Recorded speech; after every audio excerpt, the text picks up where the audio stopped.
Pues nada, buenas tardes, buenos días, good afternoon. No sé cuánta gente hay aquí no hispanoparlante. Dos, Dos, vale. creo. Entonces, voy a introducir este webinar. No sé si Dani quiere poner la pantalla. De todas formas, nada, muchas gracias a todas por estar aquí, todas y todos. Este webinar del proyecto Closer es sobre Hospital Care and Transition y la transición para los adolescentes, niños a la young adults, ¿no? Los jóvenes.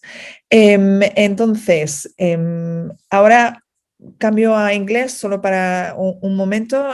So we are introducing this webinar.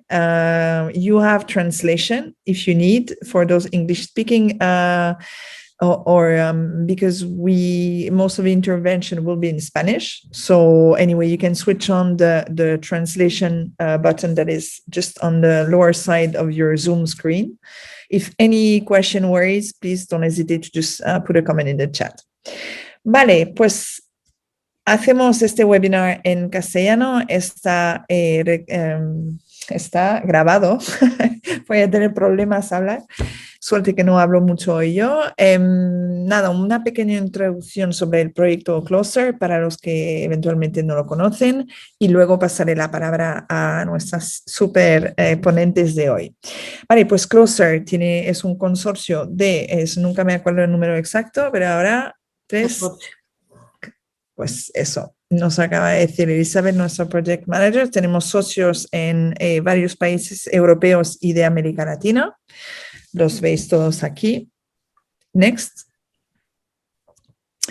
Entonces, lo de Closer, seguramente somos varios aquí que podríamos introducirle incluso mejor que yo, pero es un proyecto europeo que ha sido granted, que ha recibido fondos de la Comisión Europea dentro del marco del programa Horizonte 2020. Es un proyecto que une investigadores, asociaciones de pacientes y otros, que podemos ser nosotros en ClickLab o Acerta, de Data Analysis, que trabajando conjuntamente para mejorar el diagnóstico y pronóstico de los niños que tienen leucemia en América Latina.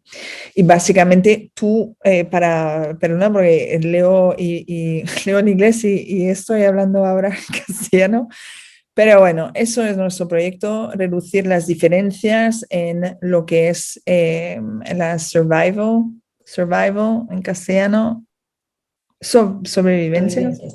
Sobrevivientes. Gracias, Mireia, y perdona porque sí, tengo todavía algunas secuelas del tratamiento, pero estaré bien.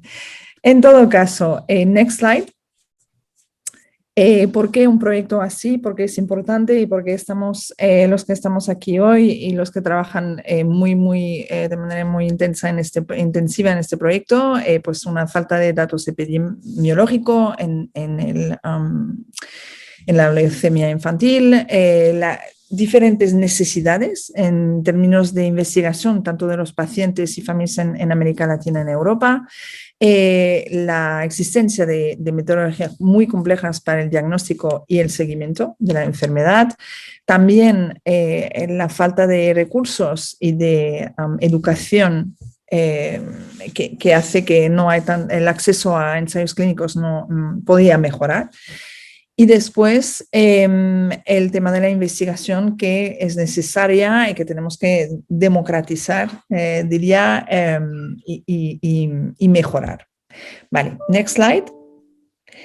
Entonces, concretamente hoy la temática es la transición, digamos, hospitalaria para estos niños y tenemos tres ponentes excelentes y les agradezco realmente el tiempo que nos dedican hoy porque es importante tener diversos puntos de vista. Entonces, tendremos a Paula Marcote, que es del Hospital Sant Joan de Déu, que es el coordinador de este proyecto y es la coordinadora de esta unidad de Survivor, no me va a salir hoy, sobrevivientes.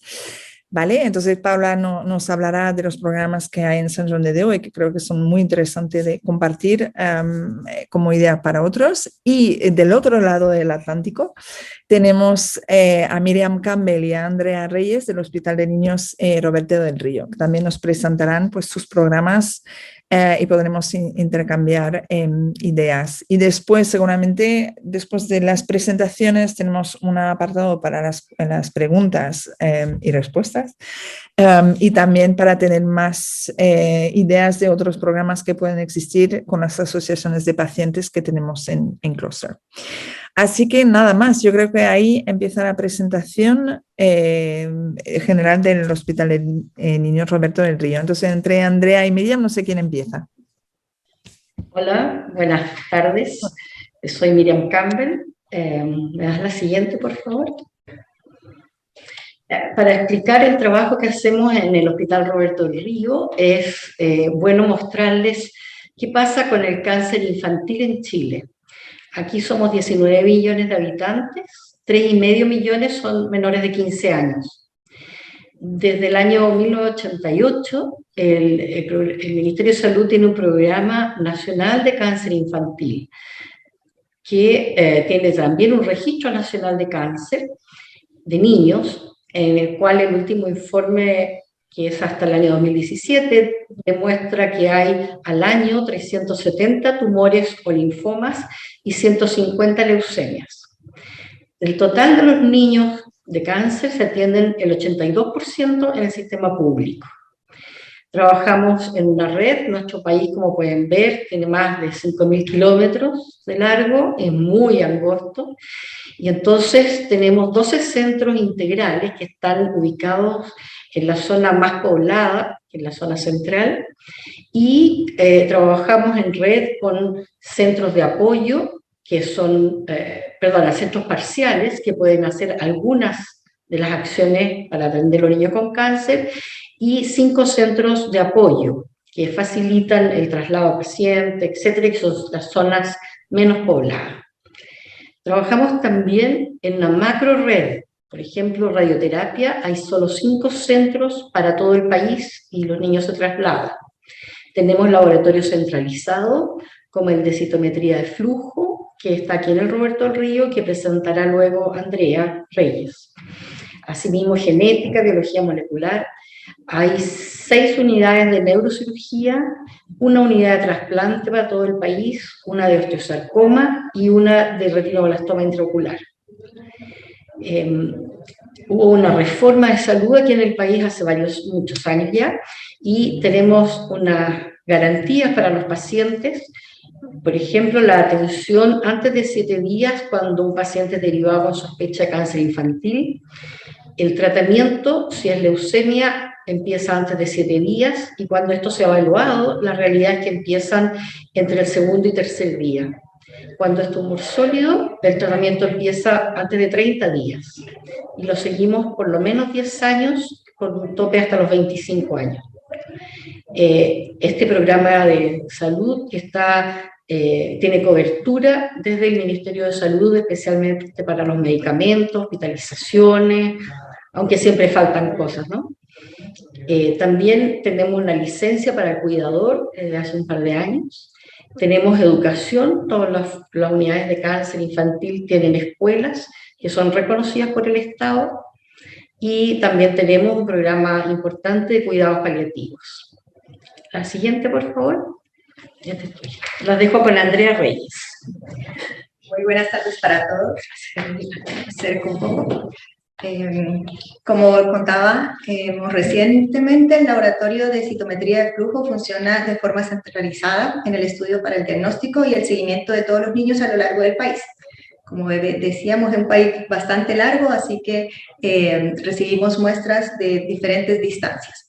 El diagnóstico de casos nuevos son aproximadamente 140, 150 casos de leucemias agudas por año, y las muestras las recibimos de 12 hospitales. 6 de ellos están en la ciudad de Santiago y 6 a lo largo del país, con distancias entre 130 y 1.340 kilómetros a nuestro centro, pero a pesar de eso sin ningún problema con los traslados o con las recepciones de las muestras hasta el momento. Estamos validados para la realización de enfermedad residual mínima y seguimiento de leucemias linfoblásticas por el grupo ALIC y BFM, y participamos anualmente en todos sus procesos que conocemos como los Ring Trial, que son procesos de seguimiento y control que funcionan a partir del envío y revisión de casos clínicos, tanto típicos como casos problema, como parte de una capacitación continua. De esta forma también hay nexos con otros laboratorios, como por ejemplo en este momento una de nuestras integrantes está haciendo una capacitación también por medio de Closer en el Hospital de Viena. La siguiente, por favor. ¿Qué hacemos nosotros como laboratorio? Recibimos todas las muestras de médula ósea, sangre periférica, junto con un extendido de esta muestra que se realiza y se revisa en una revisión nuestra descentralizada de la morfología. Además, hacemos evaluación del inmunofenotipo y luego el seguimiento con enfermedad residual mínima por citometría de las leucemias linfoblásticas, tanto B como T. Además, participamos en las reuniones clínicas y en los comités oncológicos de la unidad de oncología de acá del hospital. Y además tenemos actividades docentes para residentes de hemato-oncología pediátrica que hacen sus estadías dentro de nuestro laboratorio, y también de forma ocasional llegan residentes o estudiantes de último año de tecnología médica. La siguiente, por favor. Este es nuestro equipo de nuestro laboratorio. Contamos con Neda Marino, que además es profesora de la Universidad de Chile, que también forma parte de nuestro equipo. Javiera Reyes y Camila Lara, que son tecnólogas médicas. Aquí la tecnología médica es como una profesión. Ellas realizan no solamente procesamiento, sino también análisis de las muestras. Y quien les habla, Andrea Reyes, que yo soy clínica, hemato-oncóloga clínica, y hago el nexo entre el laboratorio y el paciente. Muchísimas gracias. Bueno, contándole que nuestro hospital como hospital pediátrico es el más antiguo de Chile, fue fundado en 1901. Aquí en Chile solo hay 3 hospitales pediátricos y todas las unidades, las otras 9 unidades de oncología infantil, están insertas en hospitales generales.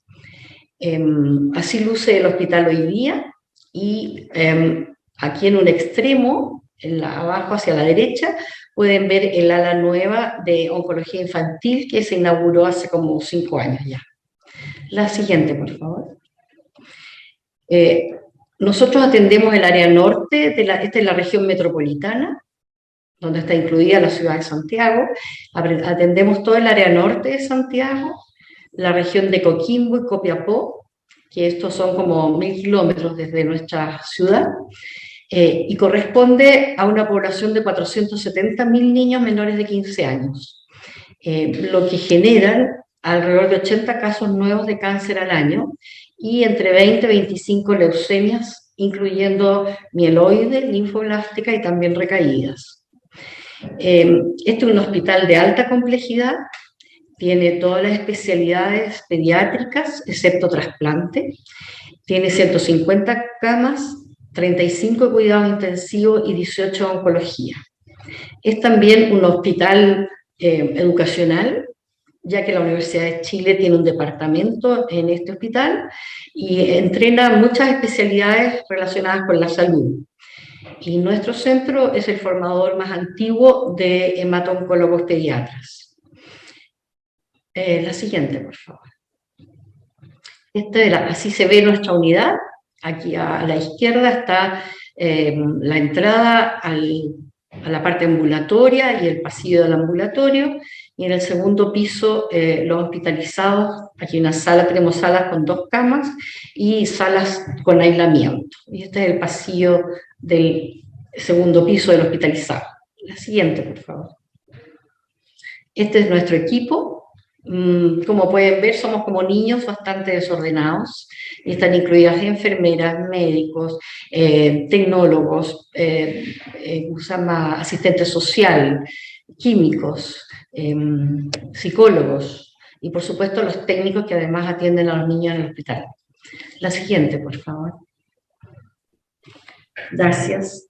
Perfecto, muchísimas gracias por esta introducción. Ya nos situamos mucho mejor en el hospital, y ahora voy a pasar la palabra a Paula para hablar de San Juan de Diu y del programa, y luego volvemos con vosotras para saber más sobre vuestros programas. Así que, Paula. ¿Puedo el sonido? Sí, yes. Oh. Te ha sido un segundo, ni cámara ni sonido. No sé si lo puedes... Bueno, yo soy soy Paula Marcote Sinclair y soy la responsable del seguimiento de los pacientes, de nuestros supervivientes de cáncer del Hospital Sant Joan de Déu. Dani, si quieres pasar a la siguiente. El hospital, para los que no lo conocen, es un hospital materno-infantil, fue el primer hospital infantil de España y tiene más de 150 años, ha cambiado de edificios, actualmente estamos ya en las afueras de Barcelona. Es un hospital que es concertado, donde atiende la salud pública, que está ordenada de distintas maneras, pero atiende la salud pública con administración privada. Es un hospital que hace 20 años se programó los objetivos de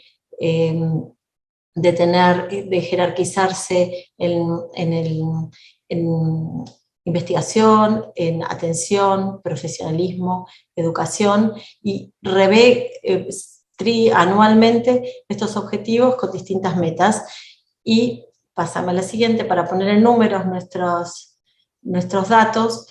A nivel de oncología, el hospital es general, es reconocido por ser referente en pediatría a nivel de Europa y también por enfermedades minoritarias. Y en oncología, en el año pasado, hemos tenido casi 400 casos nuevos de oncología general, tanto de Cataluña como España, y también de pacientes internacionales, y un 15% de estos han sido leucemias, de los cuales 50 fueron de Buch y 10 recaídas de otros centros. Hemos el año pasado realizado 19 trasplantes de médula y 12 tratamientos CAR-T.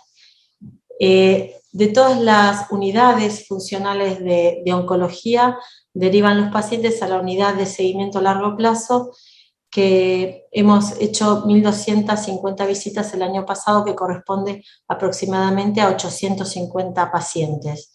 De estos pacientes que seguimos, el 60% son pacientes que han tenido una leucemia, y esto tiene que ver más porque seguimos más la población local, y muchos de los pacientes que han tenido tumores sólidos, neuroblastoma y retino, tenemos un alto número de pacientes, ellos vuelven los supervivientes vuelven a sus lugares de orígenes. La siguiente.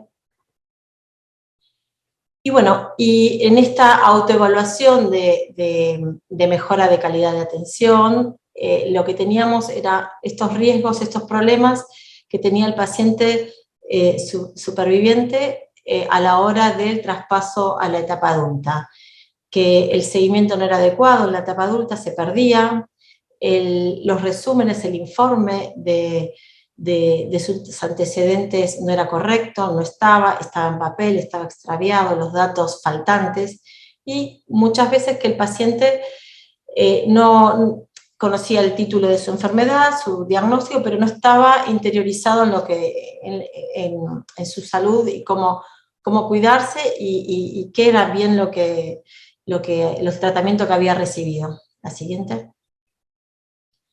Entonces, en el 2015 se propuso organizar el programa, que le decimos ADEU, ADEU es adiós en catalán, y es con el objetivo, con el propósito de un adecuado proceso de transición y una transferencia óptima a la salud de adultos. La siguiente.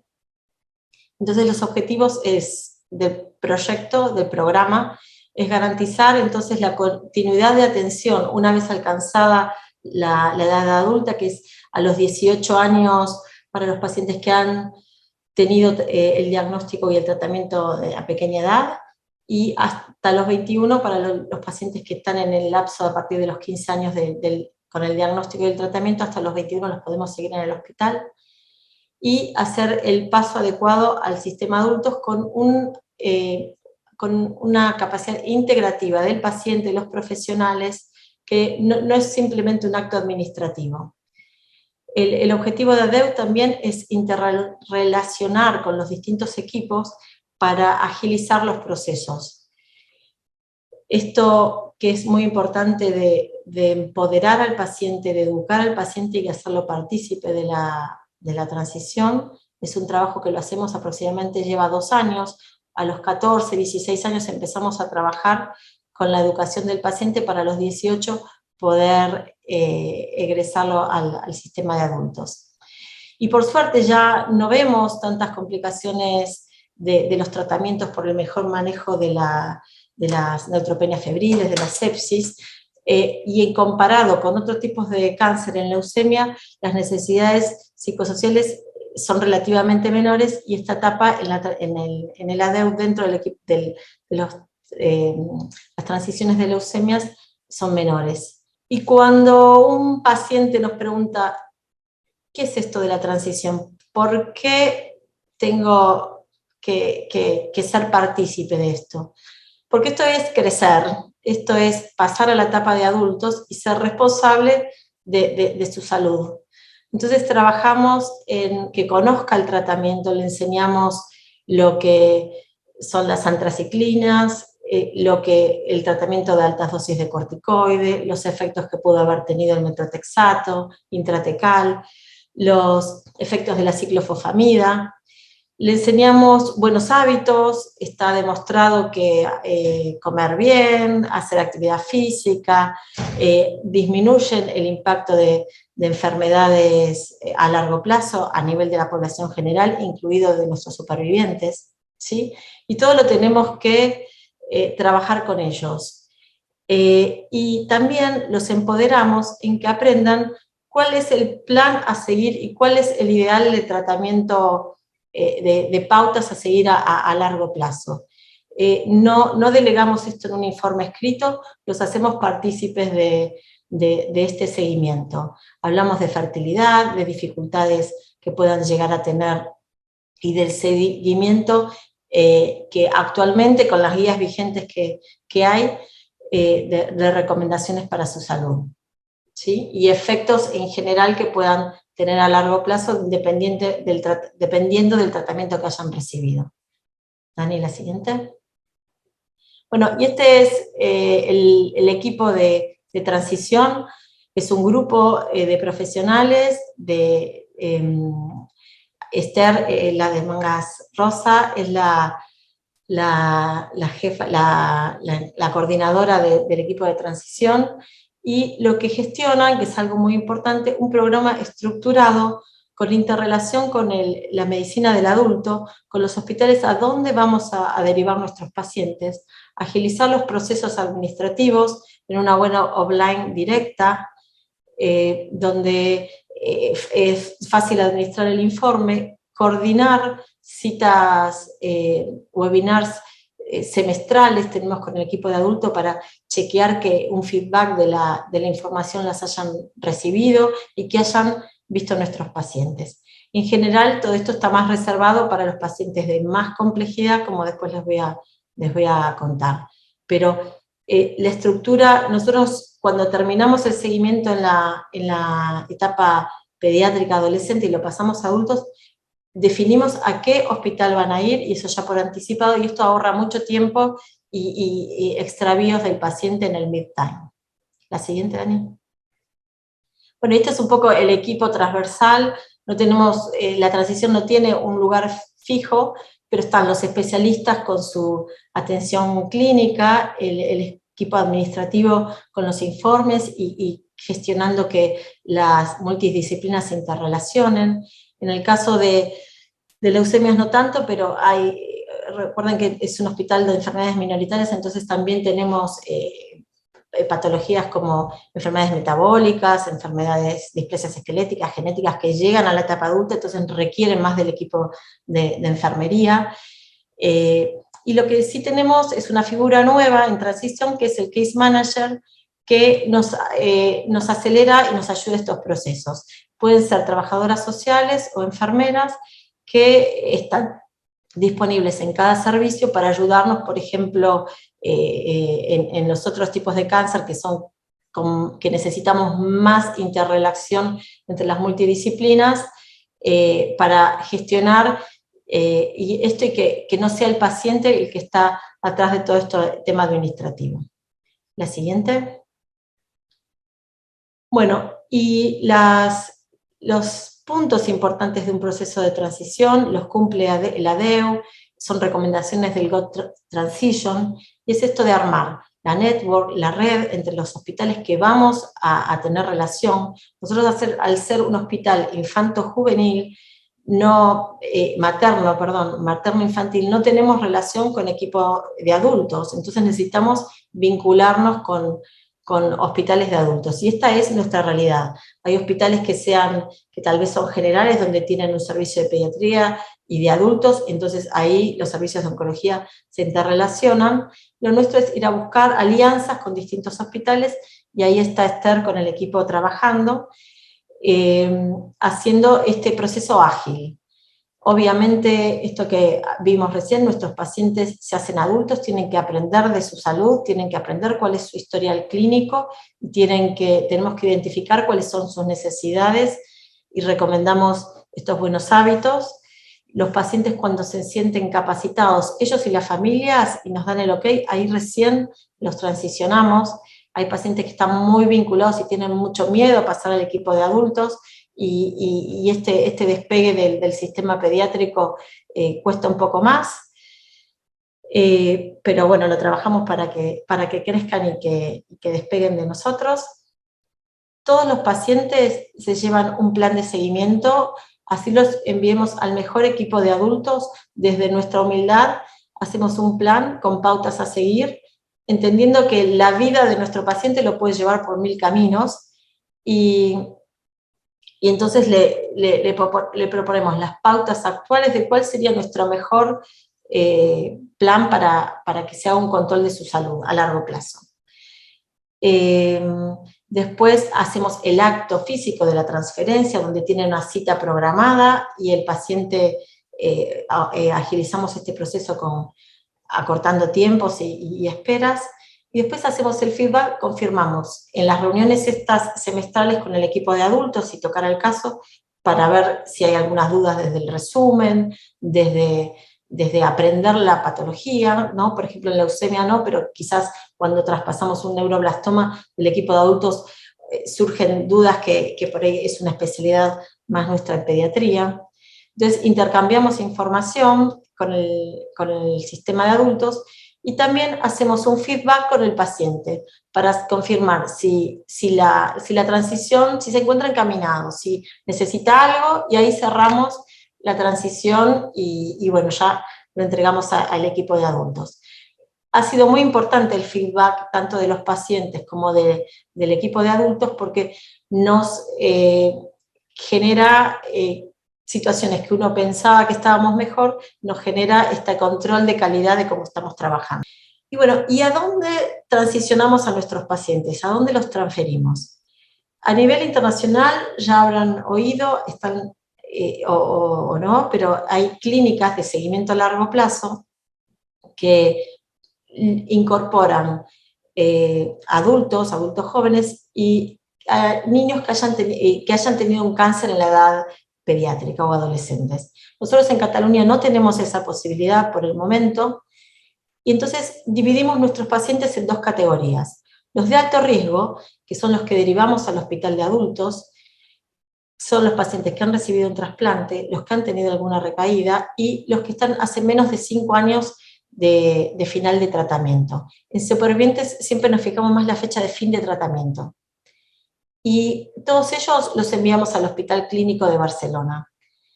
El resto de los pacientes que ya llevan más de 5 años fuera de tratamiento y donde no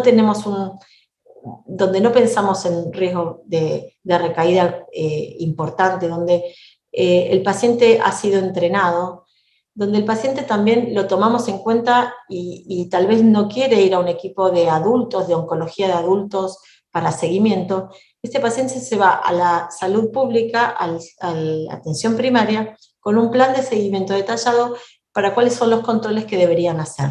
Y ahí tenemos los controles de analítica, control clínico, anual, bianual, con pautas de seguimiento, el control cardiológico y los distintos aspectos individuales que uno va recomendando.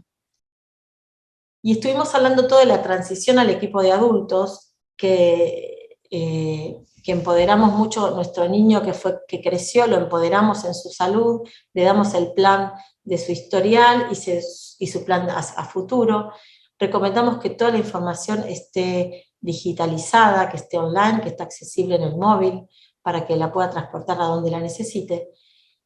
Pero hay otro momento de la vida de los supervivientes después de que terminan el tratamiento, que es la primera transición, que es la transición de fin de tratamiento, donde acá es una situación muy vulnerable, donde tenemos que trabajar con guías anticipatorias de cómo reinsertarse en el día a día, después de este stop en la vida de esta familia, 2 años fuera sacados de una rutina y tener que volver a reinsertarse. Esto es muy difícil, cuesta. Entonces trabajamos en esta primera transición y cuando terminan el tratamiento se hace el resumen del tratamiento con un plan, por ejemplo, cada 3 meses el primer año un control, cada 6 meses, y este despliegue lo empezamos a trabajar con el equipo de salud mental en las primeras etapas. Bueno, acá Clauso nos proponía una historia para que compartamos. Este es un caso que lo encontramos a Kim, ya para la época, empezando la transición. Él había tenido muy de pequeñito una leucemia y prácticamente no se acordaba nada ni del tratamiento, pero nos contaba que lo angustiaba no poder obtener la licencia de conducir.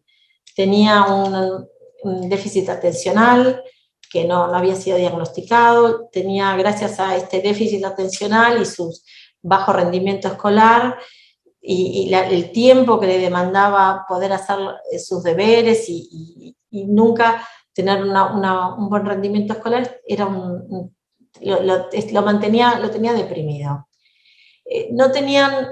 La familia siempre lo ayudaba a hacer los deberes, la hermana o la mamá se turnaban para hacer los resúmenes y ellos no estaban asesorados de que había tenido neurotoxicidad por metotrexato. Entonces comenzamos el trabajo con él y también con la familia, de educarlos, de enseñarles el tratamiento que había recibido, de explicarle los síntomas que él tenía, su realidad, de por qué habían sido.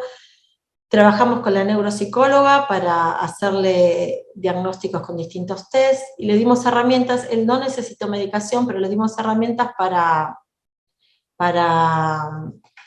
poder concentrarse, poder ser más efectivo en los cortitos tiempos que podía estudiar. La realidad es que fue un logro, él consiguió su licencia de conducir y ya después de tanto tiempo de evolución, con su plan de seguimiento a largo plazo, lo compartió con su médico de cabecera y la respuesta de satisfacción de él siempre, fue muy agradecida. Es una historia por ahí de las primeras cuando llegué al hospital para contarles. Y la última creo que tenemos después de esta, a ver, Dani. Bueno, y esto es para resumir lo que he hablado recién. Al superviviente lo tenemos que incluir en las decisiones de la transición. Es sumamente importante que tenga el resumen del tratamiento y un plan de follow-up. Existe a nivel Europa el pasaporte europeo, que es básicamente un resumen del tratamiento traducido en los distintos idiomas. Te quedaste en el pasaporte, Paula. Sí, el pasaporte. El pasaporte europeo básicamente es un resumen del tratamiento que puede estar accesible en diferentes idiomas y de una forma estructurada, fácil de entender, y que es accesible en toda Europa, ¿no? Todavía no está implementado en un montón de países. Pero estemos donde estemos, lo importante es que el paciente tenga un buen resumen, se ha cortado. y que tenga un plan de seguimiento. ¿Cuáles son mis riesgos? Vale. ¿Sí? Tenerlo online es lo ideal. En papel lo tiene mamá guardado en el cajón, pero yo ya estoy grande y lo necesito online en mi teléfono. ¿Sí? siempre los programas estructurados de transferencia a dónde va a ir nuestro paciente son los que agilizan estos y evitamos que los pacientes se pierdan. Y el feedback de ver, llegó bien a buen puerto nuestro paciente, eso es importante para ver nuestra auditoría nuestra de cómo estamos siendo como equipo de transición. De acuerdo. De acuerdo, le corto ahí, creo que de todas formas toca el turno del hospital de niños, porque si no, se nos van los minutos, así que no digo nada más. Miriam y Andrea, os dejo presentar vuestro programa. La siguiente, por favor. Como les mostré, este es nuestro equipo. Aquí está el equipo de cuidado paliativo, con los médicos, psicólogos, asistente social, químico, y ellos han creado un grupo de padres cuyos niños han fallecido. Este grupo se llama Aprendiendo a Revivir, y los acompañan por el tiempo que los padres lo necesiten, junto con sus hijos también. La siguiente, por favor. Hacemos educación a los padres, a los niños, al personal. La siguiente.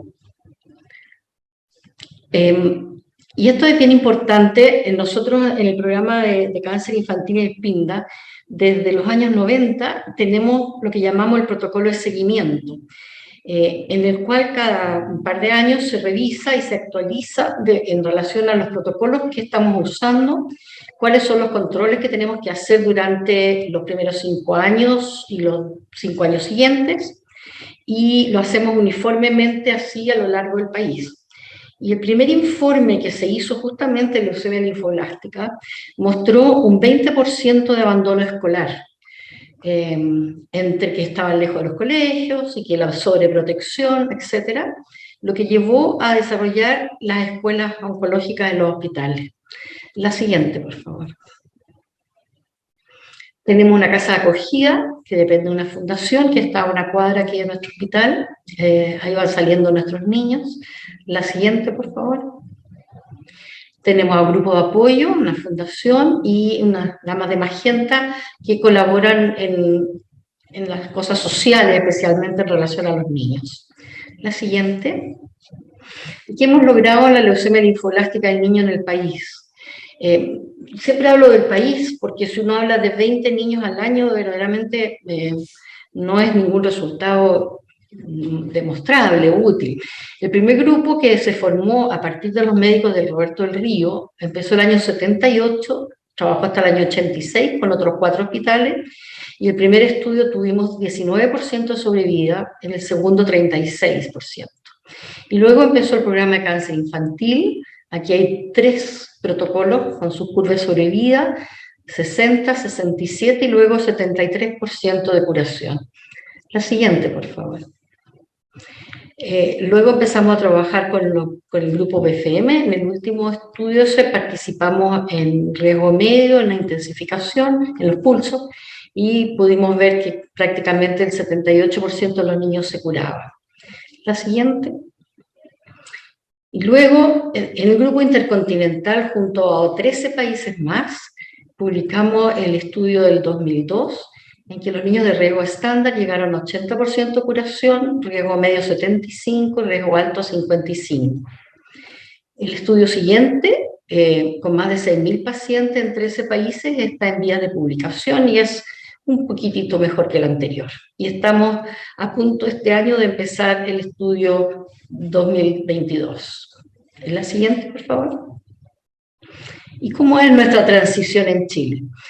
En primer lugar, con este protocolo de seguimiento que tenemos, cada vez que los niños vienen a los controles, ya los primeros 5 años, dentro de los 10 años en realidad, se realizan todas las actividades posibles de educación para que vayan aprendiendo sobre los eventos adversos que pueden provocar su tratamiento.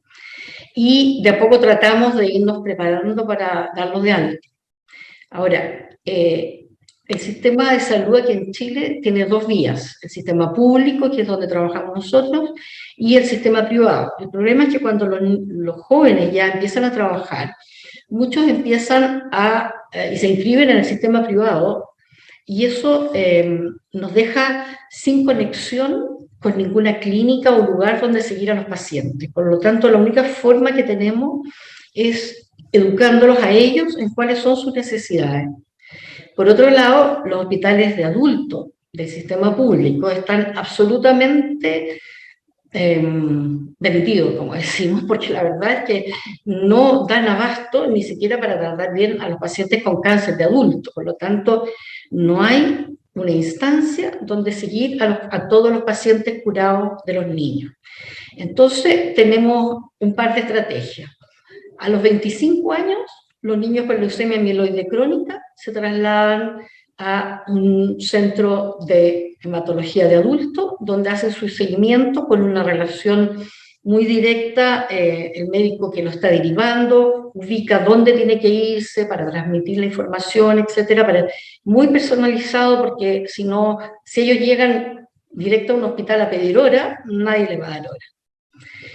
El resto de los niños que tienen más de 10 años de seguimiento y entre 18 y 25 años de edad, los damos de alta desde la unidad de oncología con un libro que se llama, un manual que se llama Haciéndome cargo de mi salud. Ahí va la información completa, un resumen, la copia de cuáles son los test importantes, los diagnósticos, las complicaciones asociadas, si tiene algún daño cardíaco, renal, etcétera, ya detectado, o bien cuáles son los riesgos que tiene por el tratamiento que recibió. En leucemia, la gran mayoría, como decía Paula, no tienen mayores complicaciones, excepto los controles cardiovasculares cada tanto tiempo por las dosis, según las dosis de antraciclina. Pero los tumores sólidos, tenemos pacientes que tenemos que trasladarlos a centros directamente conectados y que se dediquen, por ejemplo, los niños con retinoblastoma que han recibido una enucleación, tienen que ir a un centro donde haya buena oftalmología y donde tengan acceso a las prótesis y esas cosas. Entonces, en esos casos específicos, la relación es muy personal desde el equipo de trabajo hacia el centro donde se deriva. Y en la mayoría de las veces nos pasa también que los pacientes van a control donde los mandamos y vuelven no tan felices y quieren seguir con nosotros, pero seguimos intentando en que sigan los hospitales de adultos. Aquí tenemos a Andrea, esta es la niña que tuvo leucemia linfoblástica a los 4 años, aquí tiene 18, esto fue hace unas 2 semanas atrás, y vino a buscar entonces finalmente su carnet de alta. Muchas veces nos enteramos de los pacientes antiguos, especialmente cuando el obstetra les pide algún informe de la enfermedad, ahí los niños se acuerdan y que tuvieron leucemia y que tienen que volver al hospital para completar su proceso. Eso. La siguiente es que muchas gracias y aceptamos todas las preguntas que quieran. Muchísimas gracias a ambas, a las tres, porque está Andrea también, por compartir estos programas. Creo que es realmente muy interesante y ver que hay al menos esta intención y estas cosas en marcha para realmente seguir y ayudar en esta transición. No sé si hay alguna pregunta urgente en el chat, no veo de momento. Porque si no, sé que tenemos a representante de pacientes con nosotras hoy, tanto de Edith, está aquí, de Flexer, y está también, creo, Mireia, de Pulseras Candela. No sé si vosotras en 2 minutos tenéis algún programa o algo que seguramente hacéis en el tema transicional. Si queréis. No, nosotros, bueno, en Argentina no tenemos un programa así fijo, sí tenemos problemas, pero no programas, pero el tema es que también se hace en forma muy casera, muy individual, el cuidado, digamos, la transición a que los chicos tengan cuidado, sí es parte de una preocupación nuestra como organización de pacientes. Tenemos de hecho un grupo de sobrevivientes y es nuestra preocupación siempre el cuidado posterior de la salud de estos chicos. Porque, bueno, nosotros lo que no vi es la transición, porque son pocas las veces que ocurre, pero a veces hay que hacerle la transición a un chico en medio del tratamiento pasa a un sector de adultos y que a veces no es en el mismo hospital. Entonces, bueno, no hablamos de esa transición y creo que también para nosotros hay otra transición que es la de cuidados paliativos. Pero eso es lo que por lo menos vivimos desde las familias. Creo que se nombran acá la transición respecto al cuidado posterior o al fin del tratamiento, pero me parece que hay otros dos momentos de transición importantes. No tenemos más preguntas que respuestas respecto de esto. Me interesaba esta charla para ver qué había de nuevo. La verdad es que a largo plazo nosotros habíamos mirado mucho el tema del pasaporte europeo, pero sabemos que no tuvo mucho éxito. O sea, incluso lo habíamos propuesto también a nivel nacional acá, pero no tenemos mucho ejemplo europeo para mostrar, que sí me gustaría que si ahora sí lo tienen, nos lo hagan llegar, si hay un pasaporte europeo que lo hayan podido implementar en más países. Bueno, hay países que, perdona, se me ha cortado un poco y he devuelto, y no sé si... en general, te respondo, nosotros no hacemos transiciones en momento de tratamiento. El paciente, no iniciamos un tratamiento en un paciente de 22 años, por ejemplo, de una leucemia, tal vez sí, seguramente si es un neuroblastoma, pero no una leucemia. Pero no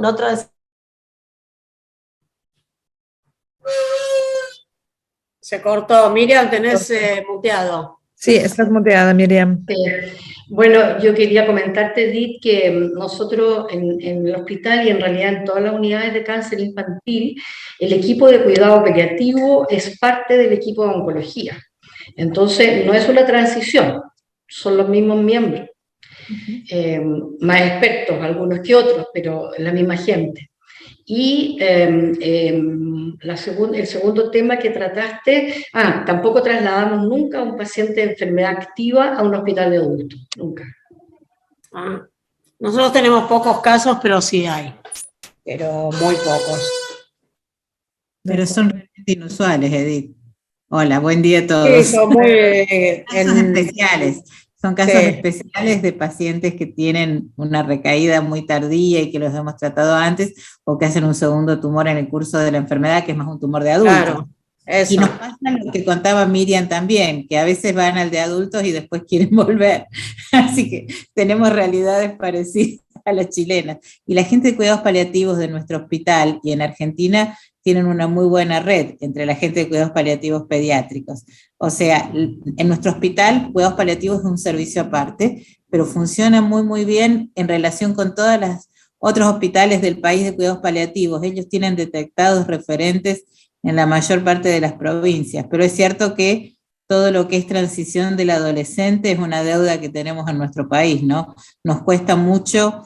Creo que en realidad lo que necesitamos es 2 o 3 personas, que médicos y equipo y trabajador social y psicólogo y demás, que se puedan poner a trabajar en un programa tan lindo como el de San Juan de Dios. Me parece que lo que necesitamos es eso. Nos hace falta gente, porque me parece que con las redes y demás hoy en día, si uno pudiera tener 3 o 4 personas, un buen equipo trabajando, es probable que uno podría armarlo, pero por ahí lo que nos falta es eso, ¿no? Más la falencia, como dijo Miriam, de la medicina de adultos.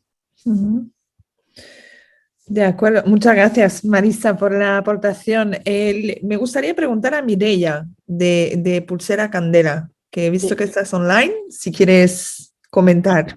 Anaís, voy a comentarlo yo porque Perfecto. me comenta Mireia que está en un lugar público y que no puede hablar. Ningún problema. Me ha puesto aquí en el chat que no tiene ningún programa, pero que sí les preocupa mucho el tema, que es difícil para pacientes y familias. Entonces, bueno, no tienen programas en esto, no puede hacer comentarios al respecto. De acuerdo. Y también creo que hay de nuestra tercera asociación, Natalia. Sí, Natalia estaba. No sé si está online. De todas formas, si no, mientras Natalia se conecta ¿Hola? Hola. Sí. No, es que no sé, tengo como una conexión, no sé si así muy inestable estoy y se me corta. Y nosotros, bueno, esto, como se cortó por ahí, quedé medio de lo que es el pasaporte europeo. Puntualmente el hospital lo he solicitado y todavía no hemos tenido, no hemos avanzado con esto. Hay países que están trabajando en la traducción sistemática de los idiomas para que esté el summary, ¿no? Pero el resumen, el informe. Pero básicamente los puntos que uno entiende que faltan es esa información del tratamiento y que el paciente sepa qué es lo que le ha pasado. Obviamente que el rol activo lo tienen, uno lo ve en la consulta, las familias, y pasarle eso al paciente es algo que vemos que hay que trabajar.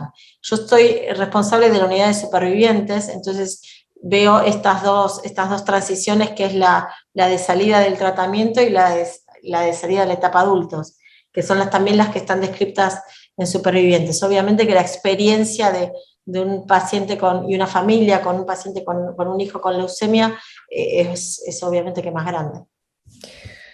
De acuerdo, muchas gracias, Paula. Sí, estoy viendo en el chat, Natalia, no os preocupéis, creo que de todas formas estamos a 2 minutos del final, entonces creo que si realmente hay interés en este ámbito, y especialmente ahora hablas del pasaporte, ya que han puesto en marcha, ¿no? Pensando en Europa, en muchos sitios, el famoso pasaporte COVID o el certificado, creo que la tecnología está y también es una cuestión de voluntades de las autoridades, quien pueda soportar ¿no? de poner los medios. No sé si hay algún comentario más. Sí, por quería favor. comentar algo más, Anaís. Por favor, Miriam. A mí me parece, por lo menos lo que siento, es que el trabajo más importante es el que tenemos los oncólogos desde el momento que termina el tratamiento hasta cuando lo vamos a dar de alta. En que ahí tenemos que enseñarles al niño, no a la mamá, todas las cosas que van a venir. Y claro, cuando es muy chico, muy pequeño, es difícil. Pero ese es el trabajo importante con ellos. Tal vez desarrollar más manuales para la vida adulta, no sé. Vale, yo termino comentando lo que me ha finalmente dicho Mireia de Pulseras Candela. Dice que ellos no hacen asistencial, hacen solo acompañamiento a las familias. Y bueno, a través de ellas es que conocen la preocupación por el tema. No sé, Mireia Camos, que me parece que quería... Sí, también comenta, me acaban de decir que tenemos un poquito más, entonces si nos queremos quedar y seguir la discusión, yo encantada de seguirla. Mireia, sí. Por favor. Yo creo que es un tema que es súper importante y la verdad es que si fuera por todos nosotros, yo creo que podríamos alargar el tema y discutir muchas cosas. A mí me parece importantísimo y muy encomiable todo el trabajo que se está haciendo, porque sé que cada uno en su sitio, con los recursos que tiene, está abordando el tema porque todo el mundo lo ve una necesidad, esto es evidente. Me ha interesado mucho esto de las diferentes transiciones que existen, que no es solo una, sino que hay diferentes vivencias y diferentes momentos en los que es necesario hacer esto. En cuanto a lo que decías tú, Miriam, que iría muy bien tener material dedicado más en lenguaje del adolescente, el propio adolescente, si desde Closer podemos realmente pensar en algún tipo de material pensado por y para este tipo pobrecitos míos, estas edades, estas personitas que son personas ya adultas, porque realmente tienen un abordaje que es diferente. En la época de la adolescencia es muy complicada y además vosotros creo que en algún momento, no lo habéis dicho, pero las edades en las que vosotros abordáis la transición a hospitales de adultos pueden ser diferentes. Sí. Recuerdo que alguna vez me habéis comentado que en algunos hospitales son 15 años. Sí. El momento en que se hace la transición a hospitales de adultos. No tiene nada que ver un adolescente de 15 con un adolescente de 18. Creo que a nivel de madurez, a nivel de físico y a nivel de todo es muy diferente. Entonces aquí hay un gran margen de actuación y yo le quería preguntar a Paula, que no sé si está. pobre, en algún lado, o se congeló. ¿Estás, Paula? No, ¿verdad? No, se perdido. congeló, sí. Claro, justamente lo que decía, miren, lo que decía Marisa, la idea creo que la tenemos todos muy clara, la cuestión es qué recursos nos hacen falta para abordar todo este tema. Evidentemente entiendo que es personal y con un programa de estos las ideas creo que es fácil compartirlas y consensuarlas. Otra cosa es tener recursos suficientes de tiempo y personal que se dediquen a abordar todo desde los puntos de vista. Bueno. Nosotros tenemos una idea incipiente de, bueno, hay tanto que se habla hoy en el mundo de la vida sana, que queremos introducir estrategias de vida sana para sobrevivientes y de esa manera atraerlos a través sea de el ejercicio físico, la dieta saludable, y atraerlos también con eso a un seguimiento médico, ¿no? Porque la idea es juntarlos a los sobrevivientes porque realmente notamos que no salen de su tratamiento con mucha información o con mucha conciencia de los cuidados posteriores. Y seguramente los médicos se lo dicen, pero me parece que hay que tomarlos 1 año después, 2 años después del tratamiento para incorporarlos a estas nuevas tendencias de vida sana, ¿no? En este sentido, quizá, Edith, lo que decía Paula, que es muy importante, la visita posterior de feedback. Si una vez hecha la transición, es decir, una vez como programar, ni que sea programar una visita 1 año más tarde de que se ha hecho ya la transferencia a un hospital de adultos, quizá realmente ahí ves el feedback. Creo que es uno de los puntos que ha explicado Paula, que es importante, porque ahí puedes corregir o puedes insistir o puedes, y en lo que decíamos, es más adulto ya, es más consciente quizá de lo que supone haber pasado por algo. Mireia de Pulseras Cancela comentaba que es muy importante la parte emocional del paciente, que se siente desprotegido en un hospital de adultos. Dice que por experiencia personal, aquí en España se intenta retrasar la edad de transición si hay tratamientos activos. Su hija, por ejemplo, tiene 20 y comienza ahora la transición. Entonces, bueno, es una cosa que hay que adaptar, ¿no? También. Os diré, yo perdona. Voy solo a organizar porque creo que Miriam quería hablar. He visto que Paula está de vuelta, así que le paso, I pass the mic. So, primero Miriam y después Paula y después vuelvo a ti, Mireia. Bueno, conociendo a los padres y a las fundaciones con que estamos, a lo mejor podríamos buscar algún material más específico para niños que ya han recibido tratamiento. Por ejemplo, ¿qué niños deberían tener una preocupación mayor? Los que reciben dosis de antraciclina, los que reciben radioterapia cráneo, etcétera, no sé, y tener un manual o algo así en que pudieran estudiárselo aquellos que están en más riesgo, porque el problema es que cuando se van de alta, están en la plena adolescencia, juventud temprana, en que son invencibles, pues nadie se enferma a esa edad. Entonces, ¿qué vas a estar pensando en el control de los viejos? Te fijas, y los pobres tienen más riesgo de tener infarto a los 40. Eso es lo que se me ocurre.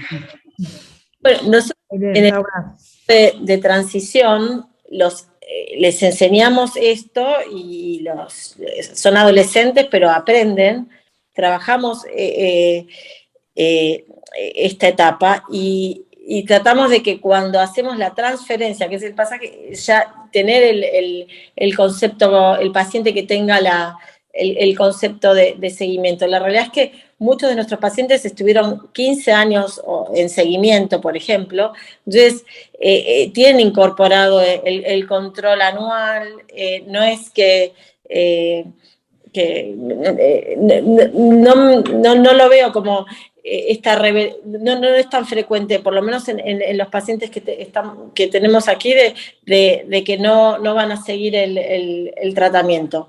Pero bueno, esto es parte de cuando uno hace la transición a adultos, hay que trabajar, es un proceso educativo que tal vez no se logra solo con un folleto, ese entrenamiento de cuando vamos citando al paciente, lo vamos trabajando con ellos también en un feedback que puede ser online, que se puede estimular de distintas maneras. Hay guías internacionales de seguimiento según los efectos adversos que están al alcance online, gratuitas, ¿no? Todas, pero lo importante es orientarlos y es este trabajo que uno hace que es un proceso, no es bueno, pues has cumplido la edad que decide el centro, si a los 18, si a los 21, te doy el informe y a seguir. Es como, esto es un proceso, educarlos, y es como parte de la vida, ¿no? Todo proceso de aprendizaje. De acuerdo. Paso, no sé si Mireia querías decir algo antes, sí, pues y después paso a Marisa. Que me encanta hablar, ¿qué vamos a hacer? Hola. Solo comentar con Miriam que realmente una de las cosas que nos planteamos al escribir Closer fue justamente poder intentar aportar algo. Y está previsto que dentro de Closer se escriba un material en colaboración con los grupos Kids, que son estos grupos de adolescentes. Está previsto que escriban algún tipo de material justamente enfocado hacia la transición, que es el momento en que pueden entender más. Respecto a lo del que decía Mireia Porres de los aspectos emocionales, cuando uno hace la transferencia a hospitales de adultos, es cierto, yo que he trabajado muchos años en hospital de adultos, que la manera de cuidar, de mimar a un paciente no tiene nada que ver. Aquí nosotros sedamos a los pacientes para hacerles un procedimiento agresivo como es un medulograma. Cuando te vas allá al hospital de adultos con anestesia local o casi que ni sin eso, el trato, se les trata como adultos y se les trata sin tampoco muchos mimos, ni hay abejitas en las paredes. El cambio puede llegar a resultar muy brusco, pasas de una casi sobreprotección a nivel de cómo te tratan todos, las sonrisas, hasta el trato más bien aséptico que pueden tener en algunos hospitales de adultos. Porque la relación con el paciente es muy diferente con el paciente adulto, también os lo digo, se trata una cosa más, diría, que profesional, los aspectos emocionales no están tan trabajados y ahí entiendo que se tiene que preparar también al paciente para enfrentarse a esa realidad y me ha gustado mucho lo que decía Paula, que es un proceso que no es de un día y no es solamente entregarle material. He entendido que estáis 2 años preparando, ¿no, Paula? 2 años preparando la transición. Sí, hice un resumen para un abstract ahora y revisando los datos, sí, empezamos a hablar, como ya las entrevistas no son tan frecuentes, pero desde los 14 a los 18 años son temas que vamos trabajando, hablando, y le vamos hablando, en vez de mirar a la mamá y el papá, vamos mirando a nuestro adolescente que está creciendo. Le vamos tirando de la lengua a ver cuáles son sus dudas, y le vamos marcando esto que dices del equipo de adultos, es algo que transmitimos. Mira que el formato es distinto, pero es lo mismo que cuando va a ser a la salida laboral, no va a ser lo mismo que la maestra que lo trató con cariño en la escuela. Es el crecer, y es el mundo de adultos es distinto que el mundo infantil. Entonces, esto es todo un proceso de trabajo que lo vamos hablando en la visita. Gracias, Paula. Paso la palabra a Marisa. Gracias. No, lo que pensaba mientras hablaban es que por ahí la problemática en nuestro país, que a lo mejor es parecida a Chile también en algunos aspectos, es que tenemos desde algunos pacientes que trabajan en nuestro hospital de médicos y de técnicos de hemoterapia y que tenemos un contacto activo y permanente, hasta otros que cuando uno les da de alta vuelven a sus poblaciones aborígenes cuando ni siquiera tienen, y a gran distancia de los centros de salud, donde ni siquiera tienen acceso a un control de cualquier problema que pudieran tener. O sea que no solo se trata de tener un programa y de tener la posibilidad de prepararlos. Algunos tienen que ir a trabajar de albañil en la construcción y pensar que van a poder comer verduras, comen un asado o lo que puedan comer en el momento ese. Tenemos variados, tenemos gente que puede hacer una carrera universitaria, tenemos los rebeldes, como dice Miriam, y tenemos la gente que vuelve a una realidad muy difícil, donde lo que tienen que hacer es tratar de sobrevivir, y a lo mejor vuelven cuando están embarazadas a contarnos que van a tener una criatura y está preocupado de la obstetra porque tuvo leucemia. O sea que en realidad la cuestión es que el abanico es muy variopinto, ¿no? Sí, sí. No, es un marco para todo, quiero decir. Claro, no, es muy interesante porque justamente supongo que hay posiblemente más diferencias, pero seguramente en San Juan de Déu también encontrarán algunos perfiles, pues eso, diferentes. Yo solo quería añadir, porque ya sabéis, la mayoría y por mi corte acabo de pasar por un proceso, entonces me parece muy interesante esta parte, porque efectivamente incluso yo, si he acabado todo este procedimiento, estoy en transición hacia la felicidad, porque ya está. Pero la cuestión es, me parece interesante porque justamente en la unidad de cáncer de mama, tú decías, Miriam, que se mima mucho a los niños, y yo he vivido la misma cosa. Y me informaron de cuando iba a pasar la terapia de radioterapia, por ejemplo, que ahí va a haber la diferencia, porque efectivamente en el hospital, en Vall d'Hebron, se cuida mucho, hay una unidad específica, ¿no? Una se siente muchísimo más acogida, y cuando va al otro departamento, pues es como todos los demás. Entonces, es muy interesante esto de la transición, porque pasa también incluso a nivel adulto. Pero bueno, creo que hay puntos muy interesantes, y efectivamente creo que hay que aprovechar Closer como programa, ¿no? Como colaboración para, por un lado, efectivamente darles más material posiblemente, y hacerlo con los chavales y chavalas mismos, ¿no? Que son ellos que conocen el idioma que quieren usar y cómo se entienden. Entonces creo que hay que aprovechar, y aprovechar también, lo digo para lo que ha comentado Marisa, y si en Argentina no hay programas, si de algún modo podemos ayudar enseñando programas, hablar con quien tenemos que hablar y facilitar ¿no? lo que sale de nuestra colaboración, encantada de hacerlo. Paso a Mireia. Yo quería aprovechar por preguntarles a los compañeros de Viena que están aquí, por si querían comentar algo de su realidad en Austria, ya que estamos y tenemos la posibilidad, así a traición. Sabina, you're on mute. Joao, Sabine, Ciao. si tienen oportunidad. I'm not so familiar with the follow-up of the children in Vienna, as I'm simply only working in research. I have not so much information regarding the follow-up of the patients and how this is handled. Sorry. No, but we could maybe look further to know if that's of your interest. De acuerdo.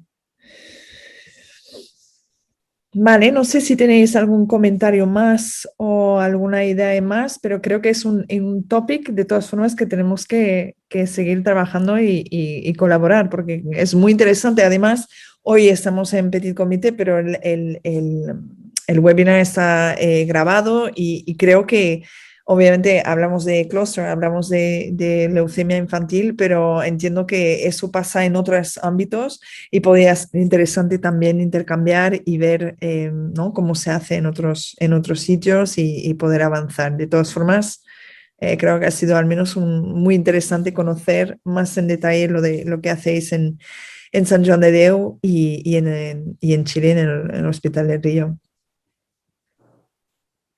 Vale, pues si no hay más comentarios, yo le voy a pasar la palabra a Dani, porque tiene un announcement, tiene que deciros algo que esté. Además, darle las gracias a Dani porque es quien está organizando todos estos webinars. Tenemos también un próximo webinar, no sé si Dani quieres ponerlo en la próxima slide, creo que está la fecha. Perfecto. Es el día 11 de mayo. Cuando vamos a hablar con el grupo de Acerta y Newcastle University de Data Management.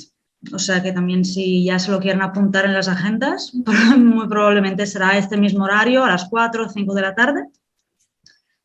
Y hacer un recordatorio también de la encuesta que tenemos colgada en nuestra web,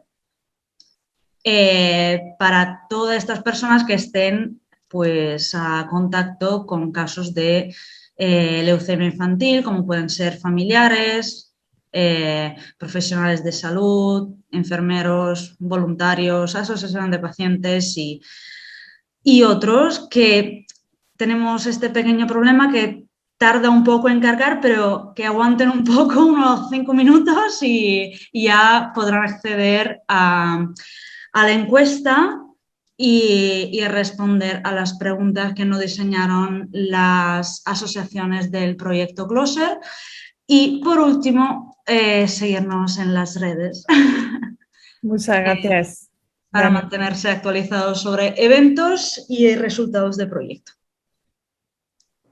Muy bien. Pues muchas gracias de nuevo. Muchas gracias a las 3 ponentes de hoy. A Dani y Elizabeth también, que sé que están muy detrás de la organización de estos webinars.